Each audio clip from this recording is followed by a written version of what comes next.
Hola, ¿qué tal, queridos amigos? ¿Cómo están? Bienvenidos a un video más, a una clase más sobre este seminario que estamos haciendo para todas las personas que se dedican a las terapias biomagnéticas, biomagnetismo, magnetoterapia, bioenergética, inclusive terapeutas solos, o simplemente personas que se dedican a la medicina alternativa. Pues bienvenidos a este espacio, a esta nueva clase, a este nuevo video en el que, pues bueno, me han estado pidiendo muchísimos temas y prometo hacerlos todos con todo mi amor y con muchísima calma porque son muchísimos temas y muchísimas dudas que tienen muchos terapeutas en relación a estas prácticas. Pero fíjense que recibí específicamente un mensaje de pues de una estudiante, de una alumna, en el que ella me decía que había hecho absolutamente todo a su paciente, todo lo que le habían enseñado sus maestros, todo lo que había visto en sus cursos, seguía al pie de la letra cada uno de, cada una de las terapias y que la persona pues simplemente no respondía al tratamiento. Entonces, pues bueno, le daba algunos puntos en los que nosotros como terapeutas tenemos que ser conscientes de cuáles son nuestras limitantes, cuáles son los alcances de la terapéutica, pero sobre todo qué tanta responsabilidad voy a tener yo como terapeuta y cuánta responsabilidad tiene el paciente para poder llevar a cabo una sanación integral. Es por eso que hoy vamos a hablar precisamente de cuáles son los hábitos de tu paciente que harán que tu terapia nunca funcione. Es decir, ¿cuáles son esas cosas que van a estar totalmente fuera de tu control? ¿Cuáles son esas cosas de las que tú, digo, obviamente sí nos vamos a preocupar, pero que de cierta forma no podemos tener cierto control o más bien responsabilidad de lo que haga la persona? Entonces es un tema bastante interesante, es un tema pues inclusive a lo mejor muy controversial, porque pues vamos a ver algunos aspectos como que está dentro de mi control, que no está dentro de mi control, y bueno, qué es lo que vamos a hacer o cómo puedo ayudar a la persona, ¿no? Entonces les recuerdo que todos nuestros servicios por YouTube son gratuitos para todos ustedes. Visiten nuestras páginas, visiten la página de la federación, visiten mis páginas, nuestros grupos de Facebook para que ahí podamos estar en contacto directo con todos ustedes. Entonces, bueno, amigos, pues vamos a empezar, porque obviamente es un tema muy cortito, pero que puede invitarnos a la reflexión en muchísimos aspectos. Y no solamente como terapeutas, sino también como pacientes, también como familiares no sé, si atendemos a nuestra propia familia, muchas veces tendemos a tomar la responsabilidad al 100% de lo que le pasa a la persona. Y pues no va a poder ser así, amigos. Desafortunadamente, la labor del terapeuta es una labor mínima, muy mínima la que hace, porque la mayor parte de la labor es en casa y pues es la persona, ¿no? La que tiene que hacer todos estos cambios. Entonces, aquí es esta diapositiva, es a modo sarcástico, a modo de humor, cuando la persona quiere curarse, quiere llegar con nosotros, quiere sentirse muy bien, quiere volver a tener esa salud que tenía quizá en la adolescencia, y pues muchas veces la persona no quiere poner de su parte. Y ahorita vamos a ver cuáles son esas cosas por las cuales, bueno, la persona no quiere poner de su parte. Entonces vamos a empezar, ¿no? Porque cuando yo le pregunto a mis estudiantes cuál es el porcentaje que ellos consideran que es, que tienen responsabilidad de poder ayudar a la persona, la mayoría ha contestado que ellos tienen la responsabilidad de darles terapia, de curarlos, de orientarlos, de liberar sus emociones, de un montón de cosas. Pero la realidad dentro de la práctica clínica es que nosotros como terapeutas tenemos, y como médicos, también en general como personal de la salud, nosotros tenemos solamente el del 100%, nosotros tenemos el 20% de responsabilidad. Nosotros con ese 20%, ¿qué hacemos? ayudamos a equilibrar los procesos bioeléctricos y bioquímicos del cuerpo. ¿Cómo? Haciendo una intervención con un campo electromagnético, con imanes, hacemos una intervención quizá a nivel espiritual, si quieres llamarlo así, con Reiki, a lo mejor le darás a la persona homeopatía, herbolaria, masaje terapéutico, reflexología, auriculoterapia, medicina tradicional china, no sé, cualquier otra técnica. Recuerden que todas esta filosofía de la medicina holística o transpersonal es ayudar al cuerpo a restablecer todos esos procesos bioquímicos y bioeléctricos que con el paso de los años se ha ido pues deteriorando. Pero el 80%, y aquí quiero que me pongan en los comentarios ustedes qué opinan, y el 80% le toca a la persona, le toca al paciente, ese 80% le toca al paciente. Por lo tanto, tomando en cuenta este porcentaje, no es tu responsabilidad curar al paciente. Es más, ni siquiera tendríamos que andar por la vida asegurando ni diciéndole a la persona, te voy a curar, te voy a curar, te voy a sanar. Uno, porque ya vimos que legalmente no podemos hacer ese tipo ni de diagnósticos, ni de pronósticos, ni nada de eso, ¿no? Pero más allá de eso, por supuesto que no podemos nosotros tomar ese tipo de afirmaciones tan temerarias. Porque imaginémonos, por ejemplo, si nos llega una persona, por ejemplo, con un cáncer en cualquier etapa, ¿no? Inicial, intermedia, avanzada, terminal, y que de repente nosotros hagamos este tipo de afirmaciones de que vamos a curar a la persona, por supuesto que no, nosotros no curamos a nadie. El terapeuta no cura, el médico no cura, el personal de salud no curamos. Nosotros no somos responsables de curar al paciente. Ahorita vamos a ver por qué.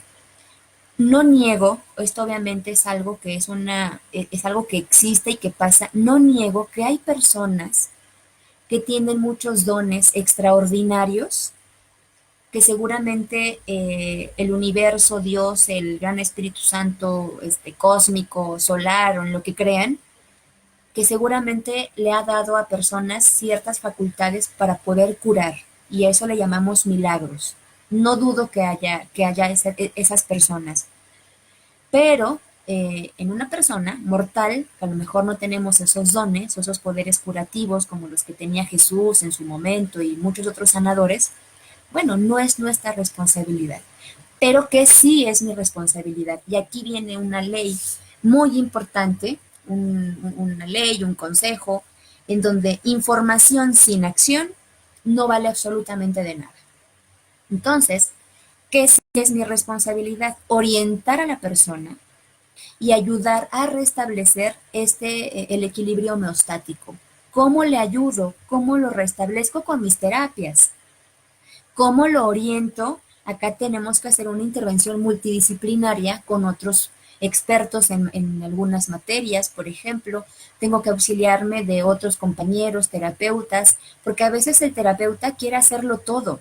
A veces como que nos puede llegar a ganar el ego y queremos pensar que lo podemos hacer absolutamente todo y muchas veces no es así.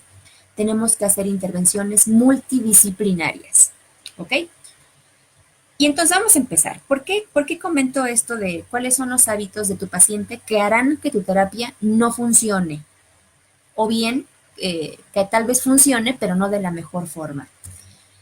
Y el primer hábito de nuestro paciente que hace que nuestra terapia no funcione son los cambios en la alimentación. Es que la persona no haga un cambio consciente en la alimentación. Y recuerdan hace algunos videos en donde hablábamos de que a nivel mundial, pues hay muchísimas enfermedades crónico-degenerativas y muy pocas han avanzado de una forma alarmante. Dos de ellas son la diabetes mellitus tipo 2 y la obesidad. Definitivamente, cuando nos viene a visitar a una persona con cualquier tipo de patología, aquí no estamos hablando en específico de algunas, pero en general, cuando viene una persona, recuerden que en la historia clínica nosotros preguntamos sobre los hábitos higiénico-dietéticos. yo le pregunto, a ver, ¿cómo es tu dieta? ¿Cuántos días a la semana consumes proteína animal? ¿Cuántos consumes verduras? ¿Cuántas frutas? ¿Cuántos vasos de agua tomas al día? Es decir, yo tengo que hacer un análisis de cómo son los hábitos dietéticos de la persona. Por supuesto que si hay personas que están quizá más enfocadas en tener una dieta con una alta carga calórica, por supuesto que van a ser personas que van a desarrollar enfermedades cardiovasculares, enfermedades, inclusive algunos tipos de cáncer. Está comprobado que algunos alimentos, sobre todo los que son más procesados, por supuesto que pueden llegar a ser un factor de riesgo para desarrollar ciertos tipos de cáncer y problemas cardiovasculares y metabólicos como la diabetes. Por lo tanto, alimentar de forma saludable a desde el núcleo familiar, empezando por tus hijos, va a representar siempre un gran reto desde el núcleo familiar. ¿Por qué? Porque no siempre se cuenta con la información adecuada para poder hacerlo bien. Y a veces la mayoría de las personas nos dejamos llevar por hábitos que no necesariamente son los saludables. Por lo tanto, va a ser muy complicado o muy difícil que una persona que llega con este tipo de hábitos, por supuesto que va a ser complicado que la persona pueda llegar a tener este tipo de hábitos, ¿no? Los saludables, comer frutas, comer verduras, etcétera. Por lo tanto, tenemos que quitarnos ese paradigma que antes se manejaba, no sé, con la época de nuestros abuelitos, ¿no? Que un niño gordito, pues era más saludable y que un niño flaquito era como desnutrido o se enfermaba mucho, ¿no? Todas estas creencias limitantes en cuanto a la comida, ¿no? Y es muy importante, amigos, porque obviamente imagino que a todos nos ha pasado que a la mayoría de las personas o de los terapeutas nos llegan pacientes ya complicados. Nos llegan pacientes, a lo mejor es el paciente que ya están a punto de amputarle la pierna, es el paciente que ya no puede controlar su presión arterial, es el paciente que ya tiene un cáncer terminal, es el paciente que tiene artritis reumatoide y que ya no puede tomar alimento, este medicamento, perdón, es el paciente con insuficiencia renal crónica, es el paciente que ya tiene, no sé, algunos problemas a nivel hepático. Es decir, nos llegan los pacientes más complejos.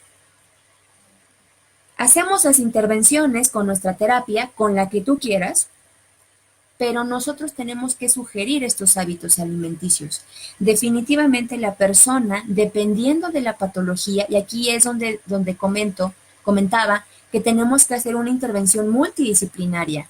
Si yo no sé cómo orientar a la persona en cuanto a los hábitos, porque de repente se nos hace muy fácil orientar a la persona sobre hábitos alimenticios a la ligera y no tomamos en cuenta muchas cosas, no tomamos en cuenta la edad del paciente, no tomamos en cuenta su peso, no tomamos en cuenta si la persona tiene enfermedades concomitantes, es decir, obviamente no va a ser lo mismo una dieta a un paciente que tiene insuficiencia renal, por ejemplo, a un paciente que solo tiene hipertensión, por ejemplo, a un paciente que quiere bajar de peso, o a un paciente que tiene diabetes, o a un paciente que tiene hiperuricemia, o gota, vaya. Es decir, a veces minimizamos esta parte de la alimentación y podemos llegar a creer o a pensar que podemos orientar a la persona en cuanto a los hábitos y a veces no siempre es así. Por lo tanto, nosotros tenemos que ir de la mano, ya sea con un nutriólogo o con un médico, o bien estudiar un buen diplomado, una buena capacitación en nutrición, aunque no sea médico, aunque no tenga una cédula profesional que me ampare, para poder hacer estos cambios en la dieta de la persona. Pero hay a veces como terapeutas que utilizar el sentido común. El sentido común aquí sí podemos nosotros utilizarlo, ¿no? En donde, bueno, pues alimentos con una alta ingesta, una alta, con una alta saturación, a lo mejor en carbohidratos o en grasas, como esta imagen, ya saben, papitas, hamburguesas, toda la vitamina T, como le decimos aquí en México, tortas, tamales, tacos, todo eso, todo lo que sea frito, harinas refinadas, y toda la comida chatarra de entrada tenemos que eliminarla de la dieta de la persona. Y ya dependiendo del tipo de patología, tendríamos que restringir otro tipo de alimentos. Restringir el consumo de sal, por ejemplo, en el paciente hipertenso, en el paciente con insuficiencia renal, también hay que bajar la ingesta de proteínas, por ejemplo. Es decir, tenemos que individualizar a cada persona. Pero ¿qué sucede? ¿Qué sucede, amigos? Que la persona, que el paciente no quiere hacer estos cambios en su alimentación. Es ese pacientito que tiene diabetes mellitus tipo 2, que no tiene un buen control metabólico y que no quiere dejar su refresco de cola, o que no quiere dejar de comer las 20 tortillas que comen en todo un día, o no quiere dejar la sal, o no quiere dejar el pan. Y es ese pacientito que cuando hacemos a lo mejor una cita de control, pues le preguntamos cuántas tortillas come. Y si ya le indicamos que tiene que comer 6 tortillas al día, sigue con sus 15 tortillas y no ha dejado la coca y sigue comiendo pan. Y se justifican diciendo, es que tengo hambre, es que no me lleno, es que la comida no me sabe. Si es un paciente hipertenso y le retiramos la sal, son los pretextos que más ponen. Si es un paciente que le estamos dando seguimiento para control de peso, por ejemplo, pues ponen estos mismos pretextos. Y entonces nosotros como terapeutas no podemos ir a vaciarles el refri y llenarles de alimentos, eh, vaya, saludables. Entonces es muy importante los cambios en la alimentación. Algunos por sentido común, tendríamos que eliminar todos estos alimentos refinados. Si es un pacientito probablemente con cáncer, a lo mejor retirar algunos alimentos que son altamente acidificantes, como lácteos, por ejemplo, como carne, embutidos, y entonces ya la persona tendrá que hacer ese cambio de conciencia en la alimentación, amigos. Pero nosotros podemos ir a cambiar esos hábitos en casa. No, eso es responsabilidad de la persona. ¿Qué sería lo ideal? ¿Qué tenemos que hacer? Orientarla. Y esto es muy sencillo. Y esto nos lo enseñan incluso desde la primaria. Váyanse a Google y descárguense un plato del buen comer o del bien comer y impriman muchísimos y dénselo a la persona. Y ahí viene muy bien estructurado cuáles son los grupos de alimentos que se tienen que consumir de forma abundante, algunas porciones, ahí ya viene. Y también, muy importante, llevemos a la persona con un nutriólogo para que pueda estandarizar individualmente cuál es ese plan alimenticio que le corresponde, sobre todo para pacientes crónico-degenerativos, diabetes, hipertensión, pacientes con hiperuricemia, vaya, todas estas patologías. Entonces, ese es el primer hábito que hace que la terapia no funcione, porque la persona no cambia sus hábitos. Vamos con el segundo hábito que tiene la persona que, pues definitivamente tampoco está dentro de dentro de nuestras manos, dentro de nuestro control, y es hacer ejercicio, la actividad física. Y es que esto es muy importante, porque cuando la persona ya lleva una dieta, quizá eh, alta en carbohidratos, en grasas saturadas, alimentos poco saludables, y si a eso le añadimos que la persona no tiene actividad física, entonces ya tenemos un segundo problema que no es del terapeuta, es del paciente. Recordemos que el ejercicio es una parte fundamental en un estilo de vida saludable, porque no solamente va a prevenir muchos problemas de salud, sino que también va a aumentar la energía vital y va a disminuir el estrés, Y por lo tanto, esto que va a ayudar a que la persona mantenga un peso saludable y por supuesto la ingesta de alimentos se va a reducir con el tiempo. ¿Por qué? Porque obviamente la persona empieza con este tipo de hábitos.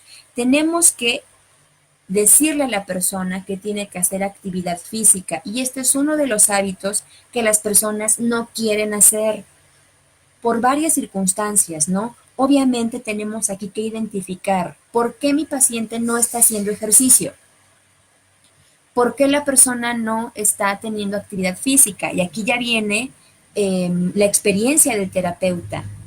Ok, tal vez es una persona, a lo mejor erróneamente, llega un paciente con diabetes, por ejemplo, y a lo mejor lo mandas a correr, o lo mandas a hacer bicicleta, o lo mandas a hacer un ejercicio aerobio, y la persona no va a aguantar. Claro que no va a aguantar. ¿Por qué? Porque la persona ya tiene un desgaste cardiovascular probablemente importante, y entonces no va a aguantar que lo mandes a correr 15 o 20 minutos diarios. ¿Qué ejercicio se le manda a un pacientito diabético? Pesas, por ejemplo, trote, caminata, pero no lo mandas a correr, ¿ok? Entonces, pacientitos a lo mejor con problemas respiratorios, ¿no? Pues claro que no lo, si tiene un EPOC, pues claro que no lo vas a mandar a correr tampoco. Si tiene problemas, a lo mejor, no sé, de osteoporosis, pues corre riesgo de caerse y fracturarse. Si es una persona que tiene problemas en las articulaciones por algún desgaste en las articulaciones, en el cartílago, algún desgarre en algún ligamento, pues claro que no lo vas a poder a correr. Pero por eso también tenemos que trabajar con algún habilitador físico que pueda recomendar el ejercicio adecuado. Ahora, hay personas que, bueno, simplemente pueden hacerlo, no tienen dolores articulares, no tienen problemas respiratorios, no tienen otro tipo de limitante y simplemente no quieren hacer porque el pretexto es no tengo tiempo. Es que salgo, entro muy temprano a trabajar y salgo muy tarde de trabajo. Entonces, ahí la persona, ahí ya también no está dentro de tu control, eso, como terapeuta. La persona tiene que buscar una forma de poder encontrar cuál es la mejor forma, el mejor tiempo para poder hacerlo. Porque seguramente la persona, si se levanta a las 6 de la mañana para ir a trabajar, puede levantarse a lo mejor cuarto para las 5, 15 minutos antes y hacer estiramientos, y hacer trote, o hacer una caminata, o sacar a pasear al perro, o ir a caminar 2 o 3 vueltas al parque o a la calle. Lo mismo de regreso. Si el trabajo le queda cerca, pues se puede comprar una bicicleta y en lugar de utilizar el transporte público o ir en coche, pues bueno, la bicicleta es una buena opción. Entonces, aquí no hay pretextos. ¿Por qué? Porque obviamente va a haber muy pocos pacientes que van a tener una limitante. Y repito, aunque la persona pueda llegar a tener dolores articulares o por todo lo que ya mencioné, claro que siempre va a haber una forma de actividad física. Aunque la persona pueda caminar muy despacito, aunque la persona haga pesas, o aunque haga yoga o estiramientos o tai chi, porque los adultos mayores que ya no pueden correr, que ya no pueden trotar, que no pueden hacer actividades vigorosas físicas, pues mándalas a hacer tai chi, mándalas a yoga, y es parte de la actividad física. Recordemos, amigos, por qué es importante la actividad física. Porque entre más temprano, entre más temprana edad la persona haga actividad física, se va a reducir el riesgo de enfermedades cardiovasculares, como hipertensión, por ejemplo. Por supuesto que se va a prevenir o reducir el riesgo de padecer osteoporosis, de padecer diabetes, de padecer obesidad, mantiene nuestras articulaciones flexibles, reduce algunos efectos del envejecimiento. ¿Por qué? Porque ya dijimos que baja el estrés. También el ejercicio va a promover un buen estado de salud mental. ¿Por qué? Porque ayuda, porque reduce al reducir estos niveles de estrés, el cerebro está mejor oxigenado, por decirlo de alguna forma, y por supuesto que se van a liberar ciertas sustancias que van a mantener a la persona en un buen estado de salud mental, como son las endorfinas. Baja el estrés, como ya comenté, baja la ansiedad. De hecho, es muy recomendable que si tienes niños hiperkinéticos, personas con mucha ansiedad, mándalos a correr, mándalos a hacer ejercicio. ¿Por qué? Porque va a disminuir esta ansiedad. Aumenta la energía, va a mejorar el patrón del sueño. O sea, si tienes una persona que te consulta porque tiene insomnio, mándalo a correr, mándalo a trotar, mándalo a hacer ejercicio, a hacer actividad física. Esto ayuda también la actividad física a que podamos mantener un peso normal. ¿Por qué? Porque el metabolismo se va a acelerar. Entonces, ¿esto qué significa? Que la quema de calorías va a ser muchísimo más acelerada. Y entonces estos son algunos beneficios de hacer ejercicio. ¿Cualquier persona puede hacer ejercicio? Claro que sí, cualquier persona. Va a haber algunas limitantes, pero va a ser un porcentaje muy mínimo de pacientes, muy mínimo, pero en general cualquier persona puede hacer ejercicio. Yo como le mando a los pacientes, empieza por 10 minutos. La primera semana 10 minutos, la segunda semana 15 minutos, la tercera semana 20 minutos y así hasta poder llegar a hacer una hora de ejercicio. Obviamente esto siempre tiene que ser con un plan. No podemos mandar así a las personas nada más a correr, porque hacer ejercicio no solamente es correr. ¿Ok, amigos? Entonces, ¿cuál es el objetivo de una buena actividad física? Pues hacer ejercicio por lo menos unas 4 o 5 veces a la semana, por lo menos 30 minutos, y ya llegar a lo mejor a una hora, ¿no? Lo que la persona aguante. Entonces, es muy importante nosotros estandarizar a cada persona. Ahora, pregunta, ¿esto está a nuestro alcance? Por supuesto que no. Esto no está a nuestro alcance. Esto lo tiene que hacer definitivamente la persona. Y ya vimos cuáles son los pretextos, ¿no? Tercer, tercer hábito que está totalmente fuera también de nuestro control y que aquí las personas, obviamente, es muchísimo más complicado. Hay muchas personas que preguntan en muchos foros de Facebook, pares para adicciones, pares para dejar el alcohol, pares para la drogadicción, pares para dejar de fumar, tomando en cuenta el biomagnetismo. Y sin embargo, desafortunadamente, este es uno de los hábitos que más le cuesta trabajo dejar a la persona, el cigarro y el alcohol. Recordemos que estas dos sustancias son sustancias que a la larga no solamente pueden llegar a causar un problema adictivo, un problema de adicción, sino que también puede llegar a causar otro tipo de problemas. Y se nos ha bombardeado, sobre todo en la industria del tabaco, con esta mercadotecnia en donde en las cajetillas se ponen pues el cáncer de boca, los niños de bajo peso, disfunción eréctil y bueno, otras cosas. Pero ¿qué sucede? Que estos dos hábitos son dos hábitos que a la persona le cuesta mucho trabajo y muchas veces, aunque ya estén estas leyendas implícitas en las cajetillas del cigarro, no tan implícitas en las botellas de alcohol, pero que son igual de nocivas e igual de tóxicas, la persona no deja de consumir el cigarro. Es muy importante porque recordemos que estas sustancias van a actuar solas, actúan de una forma, pero en conjunto pueden llegar a tener una sinergia muy peligrosa. Recuerden que el 90% de los carcinomas que afectan principalmente la boca y la laringe están relacionados directamente con el consumo del tabaco y del alcohol.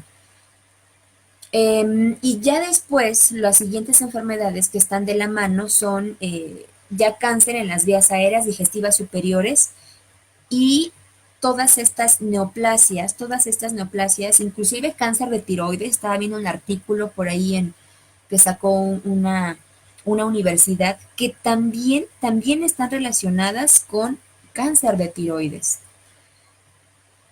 Definitivamente, cuando nosotros tenemos este tipo de hábitos del cigarro y del alcohol, tenemos un riesgo mayor de poder desarrollar este tipo de patologías, sobre todo cáncer.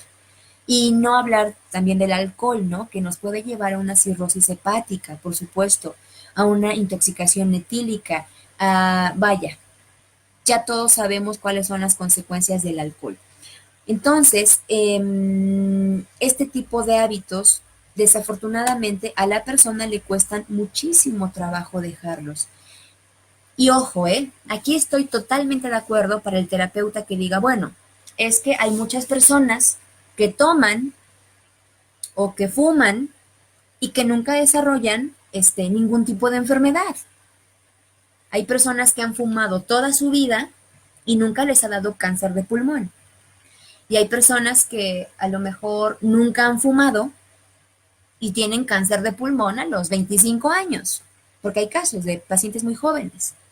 Y viceversa, con el alcohol, exactamente lo mismo. Personas que nunca han tomado una gota de alcohol y desarrollan cirrosis, por ejemplo, ¿no? Y desarrollan un cáncer y desarrollan otras cosas.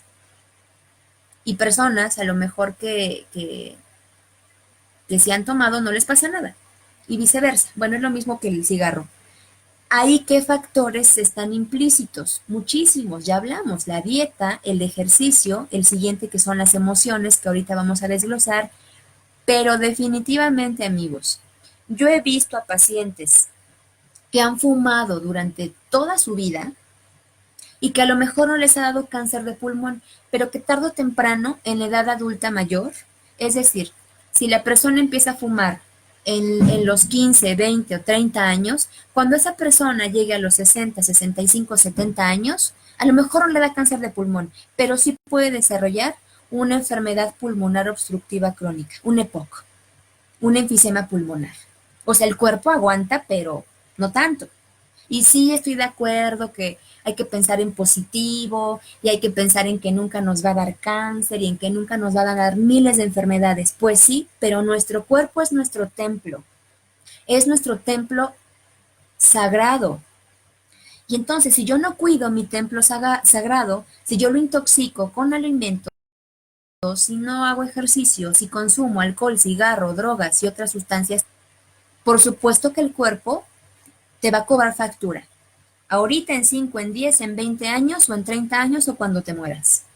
Entonces esos pretextos de que hay, de algo me he de morir, es muy típico que la persona dice, ay no, pues yo fumo, de algo me he de morir, ¿no? Pues sí, muérete de perdón amigos, me enoja esta parte, pues sí, pues muérete de un EPOC, de un enfisema, de una cirrosis hepática, de una intoxicación etílica, y ese es el pretexto que ponen. Es muy importante los hábitos de la persona porque por detrás de ese hábito del cigarro y del alcohol, hay un vacío emocional importantísimo. Hay conflictos emocionales, traumas, duelos no trabajados, súper atorados en la persona. La persona no se vuelve adicta al cigarro o al alcohol de la nada. Y claro, por supuesto que al final termina por deteriorar algunos sistemas del cuerpo, ¿no? Respiratorio, digestivo y demás. ¿Es nuestra responsabilidad como terapeutas que la persona deje el alcohol y el cigarro? Pues no, no es tu responsabilidad.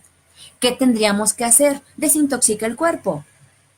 Claro, pon tus protocolos de desintoxicación, con imanes, desintoxicación iónica, mándalo al temazcal, mándalo, acupuntura, trabaja con plantas medicinales y llévalo a psicoterapia para ver por qué la persona está desarrollando este gusto por estas dos sustancias y otras, ¿no? O sea, drogas en general. ¿Es tu responsabilidad? No. Que sí es tu responsabilidad hacerle ver a la persona, que su cuerpo es su recipiente sagrado, es su templo sagrado. Y tal cual te lo entregaron desde el momento en el que veniste a esta encarnación, trata de mantenerlo lo más puro posible de muchísimas sustancias. ¿Ok? Porque todos nos vamos a morir. Pero también aquí una muerte digna, claro que también yo tengo que pensar a la larga. Y para las personas que piensan súper positivo de que nunca les va a pasar nada, si es un factor que crees que te va a proteger, pues síguele al chupe y al cigarro y ya cada quien sabrá los riesgos que conllevan. ¿Ok?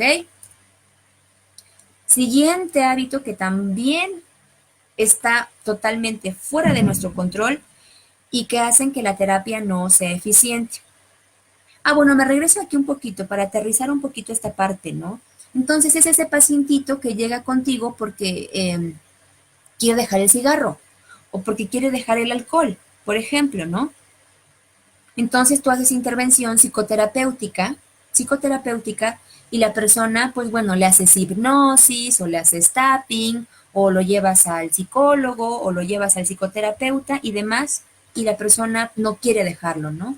Aquí ya ya no está dentro de tu alcance. Canalízalo con un especialista, canalízalo con una persona más experimentada que tú, pero definitivamente no es tu responsabilidad que la persona deje el cigarro y el alcohol. Es rollo de la persona, del paciente. ¿Y por qué va de la mano es, este hábito de no dejar el alcohol y el cigarro con la psicoterapia? Porque recordemos que el primer paso para lograr la sanación de la persona es la toma de conciencia. Es el primer paso. La persona tiene que hacer clic con lo que está pasando en su cabeza, en su mente, en sus emociones, con lo que está somatizando en el cuerpo. Y entonces aquí a quién vas a ir a leer, pues no sé, ve a leer al doctor Hammer, por ejemplo, libros de biodescodificación. Es decir, tenemos que buscar, tenemos que lograr que la persona pueda hacer clic con el cáncer que está somatizando en el útero, con todo lo que ha venido arrastrando desde la infancia, desde la niñez, desde el útero materno. Es más, habrá algún terapeuta que me diga, de vidas pasadas, ok, de vidas pasadas. Pero si tú ya estás haciendo una intervención a nivel físico, con tus imancitos, con tus agujas, con tus ventosas, con tus cuarzos, con aromaterapia, con homeopatía, con herbolaria, con lo que tú quieras. Y bueno, también le dices a la persona que también haces psicoterapia, que también haces tapping, también haces liberación de emociones y que también haces un montón de cosas y le ayudas. Pero si la persona tiene un duelo muy atorado, un evento altamente significativo, muy traumático, y si no está dentro de tus posibilidades, mándalo a psicoterapia, mándalo con el psicólogo, mándalo con el tanatólogo. ¿Por qué? Porque muchas personas eh, no suelen pedir ayuda y la decisión de pedir ayuda no siempre es fácil, porque muchas veces las personas piensan que reconocer que necesito ayuda porque me divorcié, porque mis hijos ya se fueron de la casa, porque me estoy haciendo viejo, porque, no sé, por otras circunstancias, resulta para la persona difícil reconocer ciertas debilidades o inclusive que puedan representar un fracaso en su vida. Por lo tanto, pedir esta ayuda de psicoterapia es muchísimo más complicado de lo que podemos pensar. Es muy complicado. Porque el decirle a mi paciente, yo te recomiendo que vayas a un psicoterapia, requiere para la persona un acto de muchísimo coraje, coraje y fuerza interior, de poder ir y de poder aceptar y sobre todo de madurez de decir, es correcto, yo no puedo más, no puedo más con este trauma de mi infancia, no puedo más callar que me violaron, que mi esposo me golpeaba, no puedo más callar que a lo mejor mi papá me abandonó o que mamá se fue, no lo sé. El no acudir a psicoterapia no es tu responsabilidad tampoco, es responsabilidad de la persona. Esta decisión de la persona que tú lo vas a orientar, porque tú le vas a decir a la persona, oye, te sugiero que vayas a eso. Y si tú estás preparado para hacer una intervención psicoterapéutica, adelante. Pero la persona, ¿qué es lo que sucede? La persona piensa que solamente tratando el cuerpo físico se va a sanar. Y no es así. La decisión de acudir al psicólogo es un proceso en el cual la persona va tomando conciencia de su estado y de su malestar.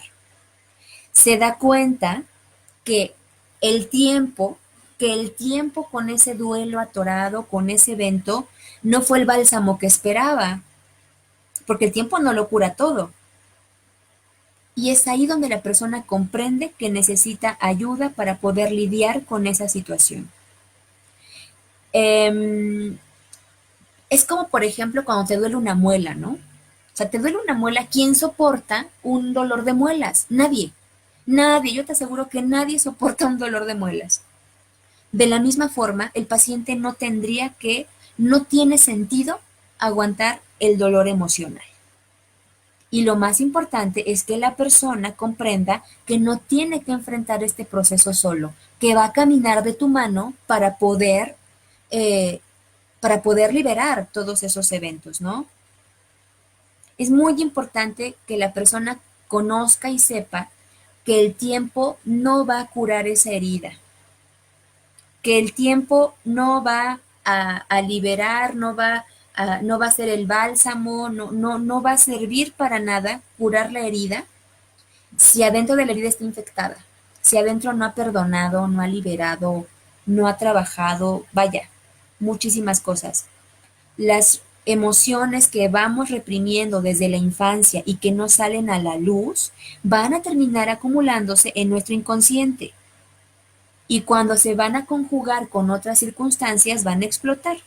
Y entonces esto se va a traducir como en un síntoma, en un cáncer, en una diabetes, en una hipertensión, en todos los síntomas que conocemos.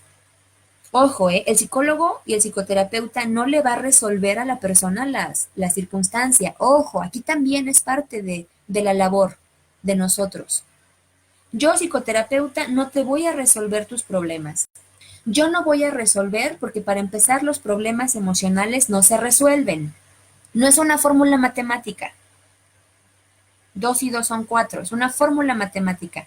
Los eventos altamente significativos o traumáticos no se resuelven, se trabajan, se hacen conscientes, se liberan y se aprende a vivir con ellos.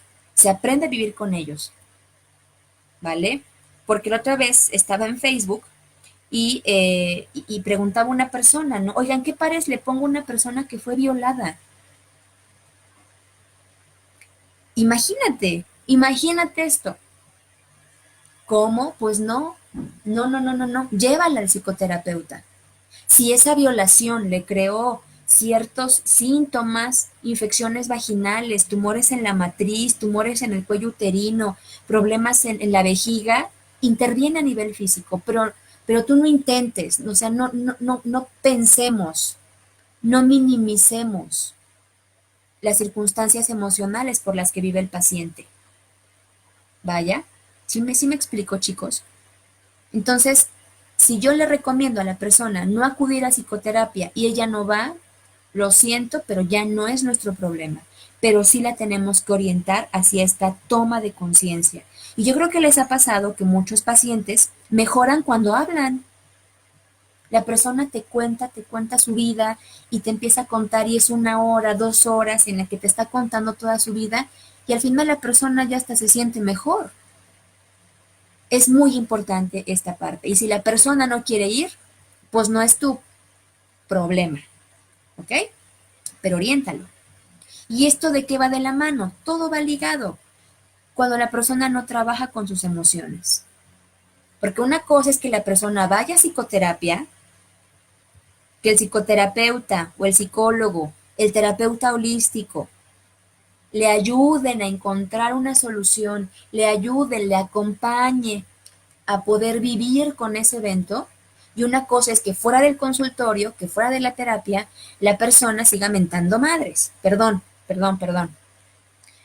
O que siga con el resentimiento, con el odio, con la tristeza, con la frustración, con la amargura.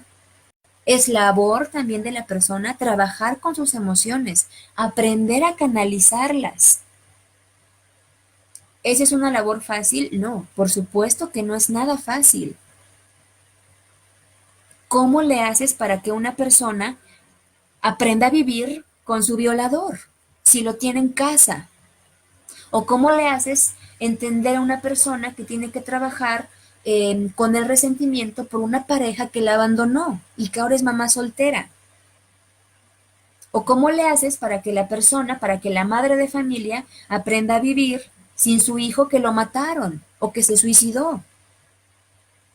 Entonces, no es un trabajo fácil, por supuesto, pero una vez que la persona empieza a hacer este trabajo de toma de conciencia, mi responsabilidad como terapeuta es acompañarla, pero la responsabilidad de la persona es trabajar con sus emociones, es tratar de buscar la mejor forma de canalizarlos y de no afectar a terceros. Esta es una labor que no nos toca a nosotros. ¿Qué le vas a poner a la persona? Tenemos que conocer los niveles de intervención psicoterapéutica que hay. ¿Qué podemos hacer? Asesoría, acompañamiento, intervención en crisis, son diferentes niveles en los que nosotros debemos de trabajar y de orientar a la persona. La asesoría es cuando la persona me pide algún consejo. Oye, ¿sabes qué estoy pasando con esta circunstancia con mis hijos, no? ¿Qué me recomiendas? ¿Qué me puedes decir? Ah, pues mira, te recomiendo que leas este libro, te recomiendo que leas este artículo, te recomiendo que veas este video, te recomiendo que veas esta película. Es una asesoría, no es una intervención. El acompañamiento es el que nos toca. Yo quiero que tú me acompañes en este proceso de divorcio, ¿no? Entonces tú le ayudarás, la acompañarás en el proceso, con flores de Bach, con biomagnetismo emocional, con tapping, no sé. Intervención en crisis es otro nivel de intervención, en el que la persona ya, la misión aquí del psicoterapeuta es contener la crisis para evitar, para sobreguardar la vida de la persona. Pero una vez que ya yo hice ese acompañamiento o esos niveles de intervención, la persona tendrá que trabajar en su casa. En su casa, tendrá que trabajar en casa con su verdugo, con la persona que la lastimó, con el papá que la abandonó, con la pareja que se fue, con la persona que la violentó, pero tú la acompañas. Pero ya si la persona no quiere trabajar, híjole, aquí va a ser muy complicado que la persona se sane. Y es una labor multidisciplinaria. Terapeuta, psicólogo, tanatólogo, psicoterapeuta, etcétera. Y una parte muy importante es la persona. Tenemos que enseñarla a canalizar eso negativo, a transformarlo en otro positivo, en cosas positivas.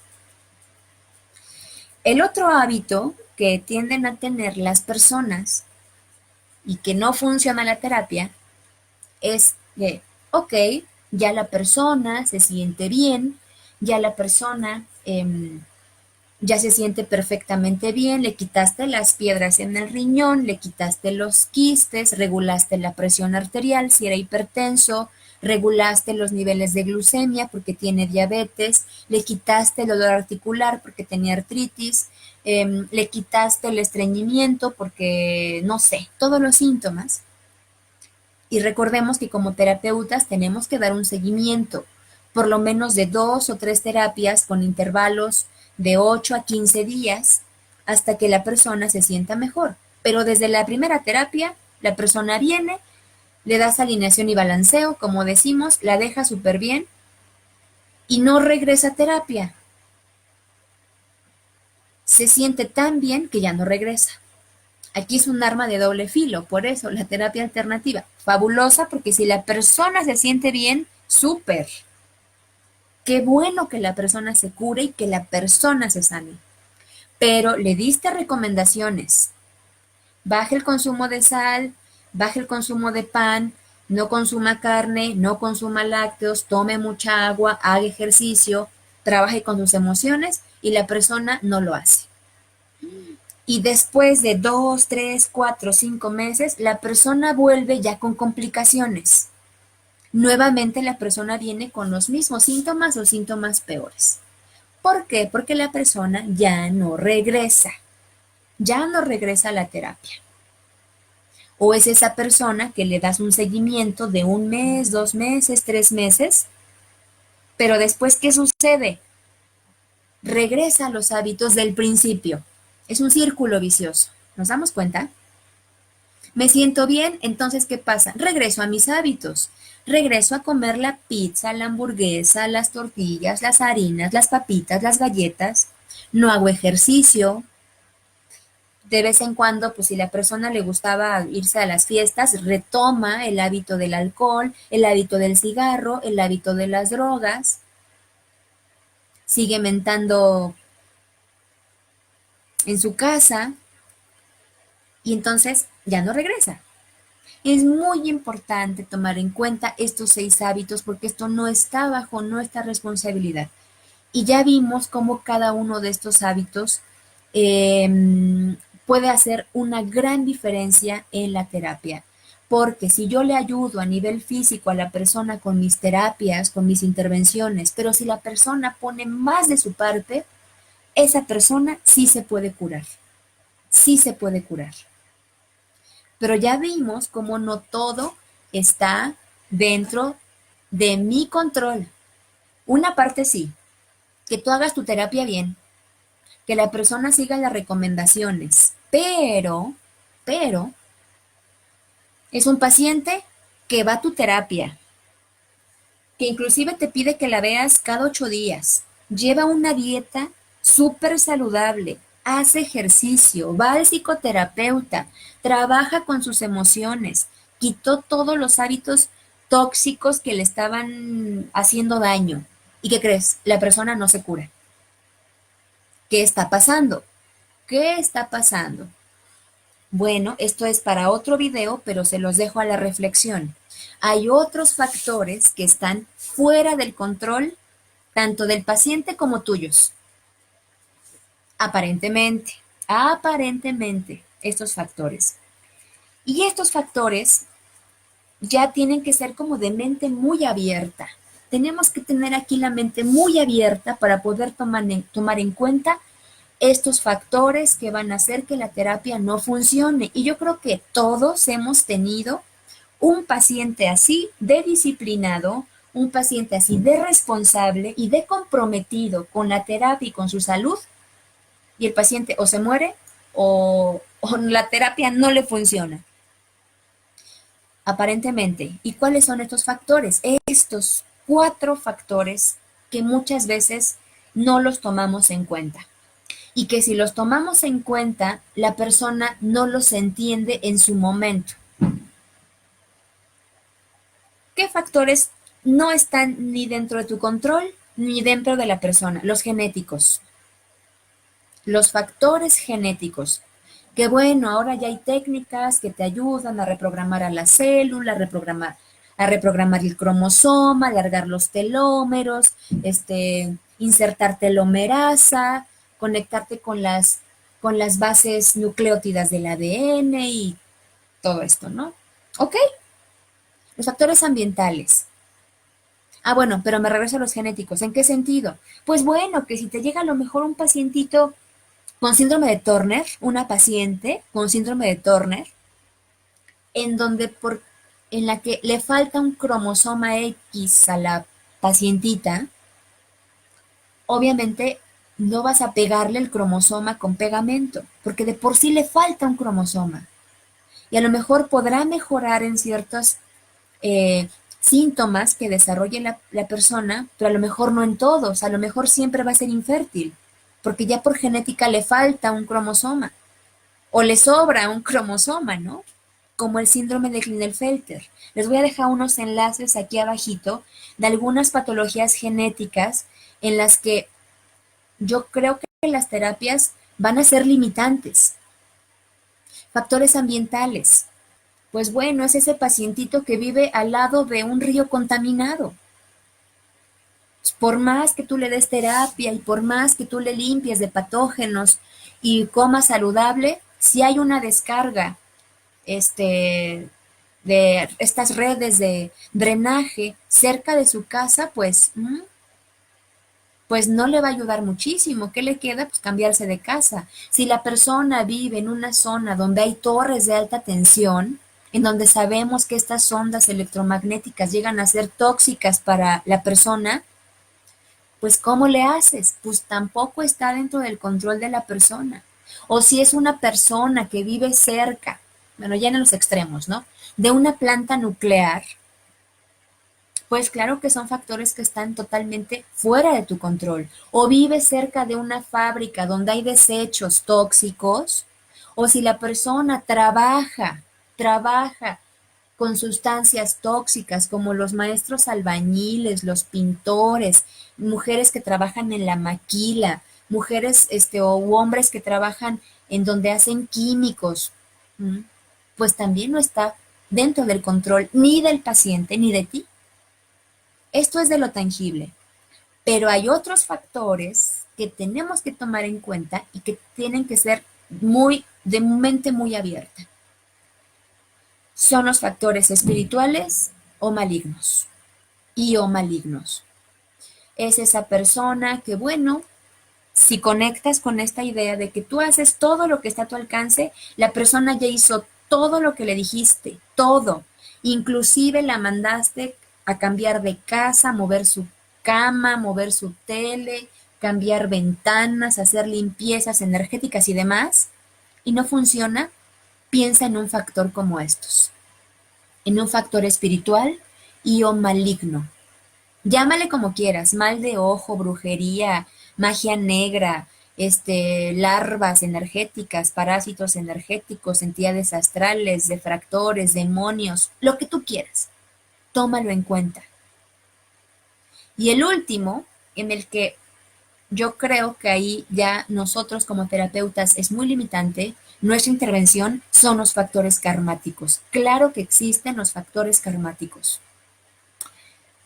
Pues es un karma que tiene que arrastrar la persona y que tiene que aprender a vivir con eso y que tú como terapeuta transpersonal, holístico, como te quieras llamar, tendrás que buscar la forma de hacer que la persona pueda comprender que el proceso que está viviendo es parte de su experiencia de vida, es parte de sus experiencias pasadas, es parte del equilibrio de la balanza de la vida. En pocas palabras, pues el que la hace la paga, en esta o en otra vida. Pero son factores que la persona muchas veces no entiende. Estos factores porque probablemente sí estén totalmente fuera del alcance, tanto de ti como terapeuta, como de la persona, amigos. Y recordemos que desafortunadamente, bueno, no desafortunadamente, afortunadamente la ley de causa y efecto es muy clara, muy clara, muy clara. Toda acción, toda acción tiene una reacción y una consecuencia. ¿La persona lo va a entender? Probablemente no. Pero si tú estás en estos temas, puedes empezar a orientarlo para que esa persona pueda aceptar que probablemente ese cáncer, esa patología, esa pérdida, ese duelo, ese abandono, ese asesinato, ese homicidio, esa violación, pudieran ser un pago karmático de esta o de otras encarnaciones, amigos. Dejo estos 4 factores a la reflexión. Me gustaría mucho que me pusieran en los comentarios ustedes qué opinan, qué otros factores creen que son responsabilidad del paciente, qué otros son responsabilidad del terapeuta y qué otros factores no son ni del terapeuta ni de la persona aparentemente como estos que les pongo acá. Y pues bueno amigos, espero todas sus dudas, espero sus comentarios. Recuerden suscribirse al canal y si hay dudas, recuerden que en la plataforma en la que me estén escuchando vamos a resolverlas ahí de forma oportuna, amigos. Cuéntenme aquí en los comentarios ustedes qué opinan de todo esto y ya saben que si quieren que abordemos algún otro tema, pues solamente me lo dejan aquí en los comentarios y lo vamos a abordar. Amigos, les mando un fuerte abrazo. Espero que tengan un excelente fin de semana. Espero que el universo me los colme de bendiciones, de muchísima prosperidad, de muchísimo amor, de muchísima sabiduría. Y nos vemos hasta la próxima, amigos. Que estén muy, muy, muy bien. Besitos. Adiós.